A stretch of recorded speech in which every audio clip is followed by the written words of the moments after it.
I think I got something. I just heard the postman come by. Oh, well, look at what we have here. Wow.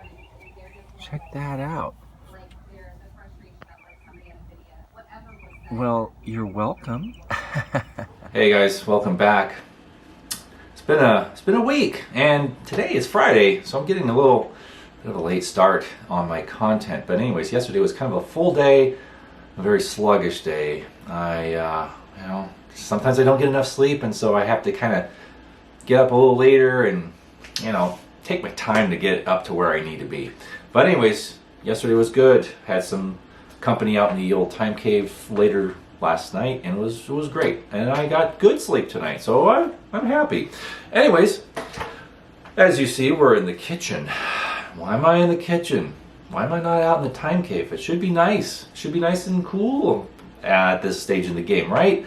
Well, I know it's October, but sometimes our Octobers always has what they call an Indian summer. That might not be politically correct anymore, but it definitely is warm. It got to about 99 degrees yesterday. I know. Early part of October, I want rain, fog, clouds. The leaves are going to change color and they're just going to fall right off with this heat, We're not going to see them change. And yes, we do have leaves that do change color in Southern California. Contrary to popular belief, California is not all concrete jungle, although certain parts of it is. Here in the Gem City, we have a lot of varieties of different trees. And the leaves will change color and do their autumn type of thing, and it's really pretty. There's many streets here in town that have a hodgepodge of different ash and maple and trees of that nature. Nature trees, yeah. Anyways, so we're getting off track, but as you saw in the start of the video, got a box. Yeah, and I'm really excited about this particular piece because it's unique, it's different, and it's not very common. So I will bring it up here. Now, I was really impressed with the label. I'm covering my address. But you see these characters here, and they're asking the FedEx delivery guy to be gentle and kind towards this box. And it's really adorable because the little cat down there in the sailor suit says, "Meow FedEx, please meow, handle this with care, meow." And it has an arrow pointing up that says FedEx equals 5 stars. Nice. I like that. And the other says, "Meow, thanks Robert." And it's very endearing. I like it. It's very charming. Now, some of you that have bought lanterns from me, I think purchased lanterns would be more grammar. Don't listen to me. I'm rambling. But anyways, it would be more accurate to say purchase. But anyways, you've probably gotten labels on my boxes that I've sent to you that had some lantern-related imagery, whether it's old catalog images or whatnot. I try to make it kind of look official and kind of old-timey with the branding, right? So I hope you appreciate that. I think most of you do. Anyways, sidebar, going to have an attachment to this video, monitor top starting, with some things for sale. And I know that those who have bought, they almost did it again, purchase lanterns from me, are pretty happy with them. At least I hope you guys are. I hope you enjoy the lanterns that you've purchased from me. Anyways, here we go. So now the characters on the box, for those who were raised in the 70s and 80s, you might recognize them. That is the artwork by none other, child author and illustrator Richard Scarry. That's a name I haven't heard in a long time, but I recognize his work. And I know if my brother watches this video, I think he still does watch my content. Anyways, you'll recognize it right off the bat. My father used to read these Richard Scarry stories. Scary stories. That's funny. Anything but scary. It's just kitties and dogs and animals and charming illustrations. But he would read these stories written by Richard and illustrated to us as kids in the 80s. And they were great. They were always fun. I think we probably still have a lot of them somewhere in storage at my parents' house, but I know that I also have another book written and illustrated by another scary member of their family, which I can't remember his first name, but he's into trains. And I kind of really took to those books as well because he was just amazing. Very detail oriented, very accurate depictions of trains.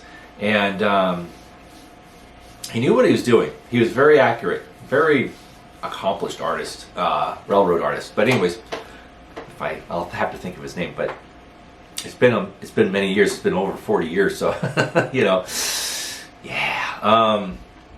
Anyhow, it's kind of fun to see Richard Scarry's work on this box. But since it's all done up really pretty and nice, I'm going to open it from the bottom. That's right.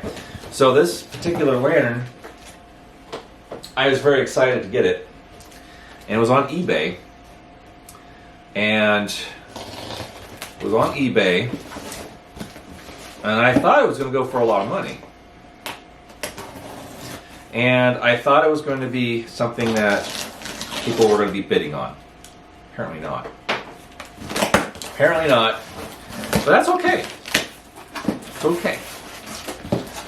Because it's actually a pretty rare example, pretty rare model of lantern. I'll get into that once I get it out of the box. So first we got a little styrofoam. We got packing paper. And it's really interesting to know that this lantern here, you'll see, and you might not appreciate my plans for this lantern, and I'll tell you what they are. Oh, okay, here we go. Oh yeah, and there's a note attached. I'll read that in a moment. Now every time I hear a motorcycle, I'm like, geez, slow down. Anyways, here we go. There's the piece. Man, that's a dirty, crusty old thing, isn't it, Rob? No, it kind of is. But I kind of like it. I think it's really cool. I think this thing has a lot of character. That's right. It does. It's got a lot of character. It's very untouched. Very untouched for the most part. And it's a unique piece, to say the very least. Now, it has a D-light globe in it, as you can see, which is not original. Of course, it belongs in Dietz D-light. But what's unique about this particular lantern, Rob? Well, I'll tell you. This was made by the Berger Manufacturing Company for, you guessed it, our very best. The OVB brand for the Hibbert Spencer Bartlett Company, Chicago, Illinois. Premier hardware retailer.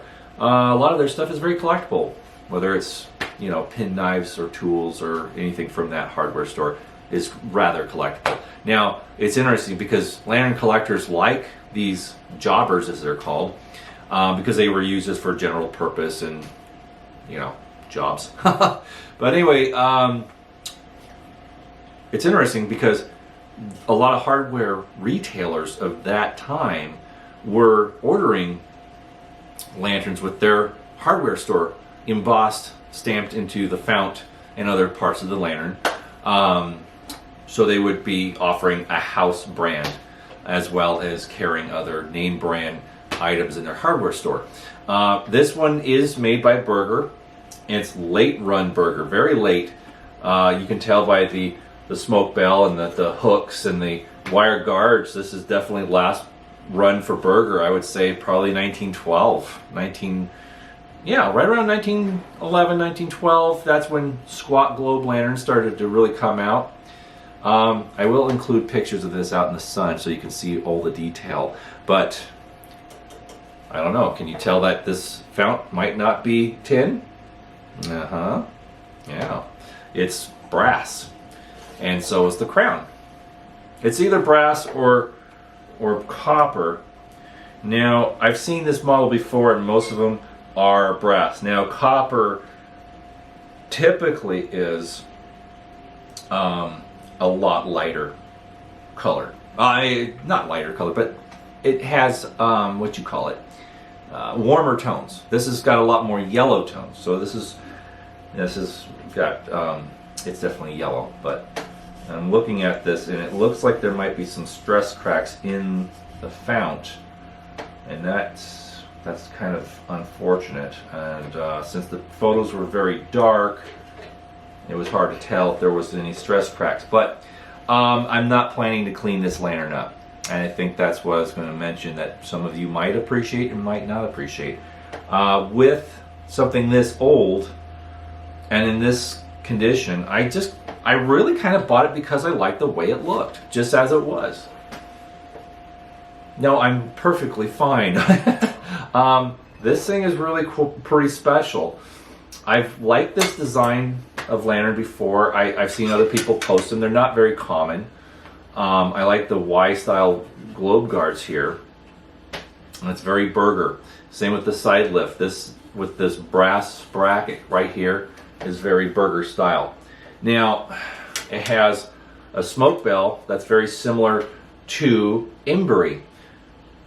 The chimney, the crown, very Embury. The fount kind of has Embury touches to it, but it's very possible this was made by Embury soon after they consumed Berger Manufacturing Company, and they just used some of Berger's old parts to keep the the Berger style going on. They just kind of continued manufacturing some with the Berger style of globe guards and chimney lock, as this has. So it's possible that this is made by Embury. I know it says front on the burner cone. You might be able to see that. But anyways, it's awesome. It's a pretty cool lantern. So let's get into it a little bit here, shall we? Let's see. We do this and then we can pull up on there. That's right. That's how it's done. It's a little squeaky. Take the old D-Light globe. This is an earlier D-Light globe too. This will go in my top lift. I think this is patented 1914. Has the larger, thicker, nubbier lock knob ears on there. Now the first D-Light globes, or first squat globes, I don't believe had these because they were patented in 1912. Or the squat globe lanterns came out in 1912. So the original globe for, say, a first generation, or within the first couple of years, Dietz top lift would not have lock knobs. But that's a nice globe, and it's fine. It will look probably better in my top lift than not. I do have an amber globe in that lantern right now, so we'll just have that as a side backup for clear nights, I think. But anyways, let's see if this just comes apart here. Oh, okay. Well, there is a split in the cone. Hold on a second, friends. Pardon me one moment. One moment, please. Please stand by. Yeah, that's better. Okay. This camera keeps diverting to manual focus, and it makes me mad. Makes me mad. There it is. See, got the crack in there. Anyhow, let's see the burner comes out. Oh, feels a little stuck. No, it doesn't feel too stuck. Ah, there it is. Yeah, there it is. Oh, look there. It's a brass burner. Nice brass burner, kind of old, nice old wick. Yeah.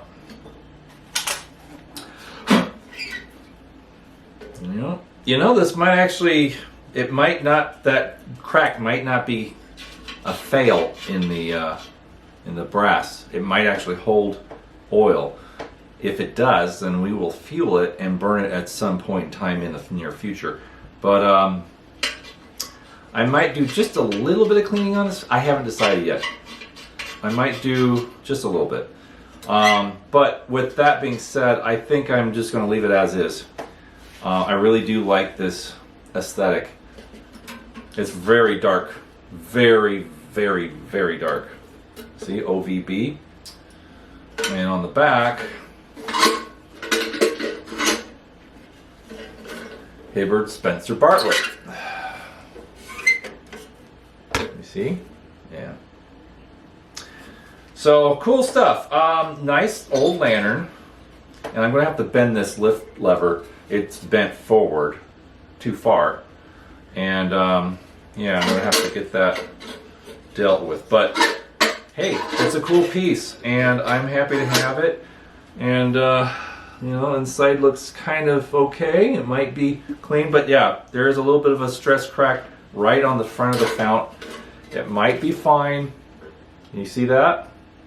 You see that? You see that crease? Come on. Focus. There it is. That might be almost there.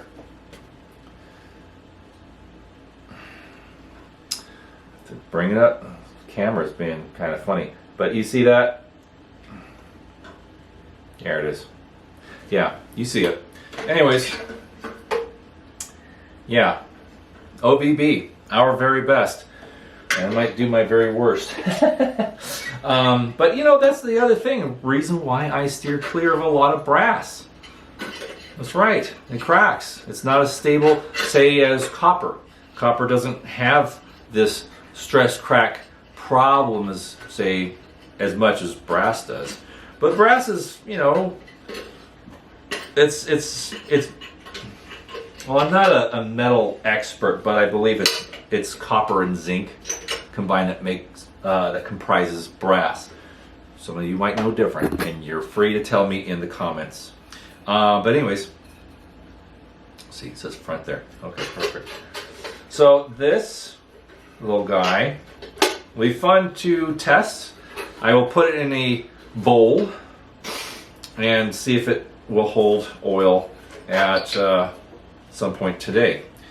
And if it does, and if it works just fine, then I will make a video of it burning. But anyway, cool stuff. Let's put the globe back in. Even though I'm going to find one that's, you know, not marked. I think I might have a D-Light size number 2 globe that is not marked. And if I do, then it will go into this lantern. Yes. Yes, it will. And now this globe does seem a little short. See that? It doesn't seem like it's a proper fit. Maybe I need to adjust these hooks. Maybe. Maybe I have to adjust these so it holds it down better. The globe guards. I don't know. But it'll take some tweaking. But anyway, I think this is a win. I think this is a good thing. I paid a very fair price for it. I won it for a very fair price. Nobody fought me on it. And I'm quite happy with it. And as I am with my coffee. Yeah. Now, let's read that note. Okay, let's see. Antique lantern marked OVB number 2, sold by non-expert, has glass deets, patent March 1014, as found, rust patina soil, opinion looks restorable, as found, packing light, tight, safe, accurate with care. Thanks, John. Item weighs 2 pounds and 12 ounces. Okay. This is an item description. I think this was in the photos on the listing, if memory serves me right. Anyway, that was a good packing job. Great artwork on the exterior of the box. I like the fact that it had the little kitty in the sailor suit asking FedEx with meows inserted to take good care, and also says, you know, you do this, you get 5 stars.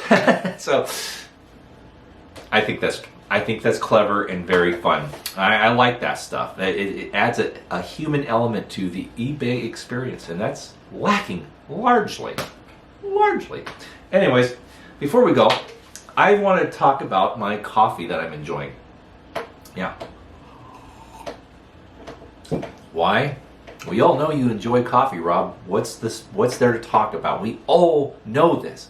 Well, for those who enjoy a really robust and full-flavored, full-bodied cup of Joe in the morning, one that you might actually like better without cream and sugar would be this old standby classic, 8 o'clock coffee. That's right, you can still get it, for those who don't know.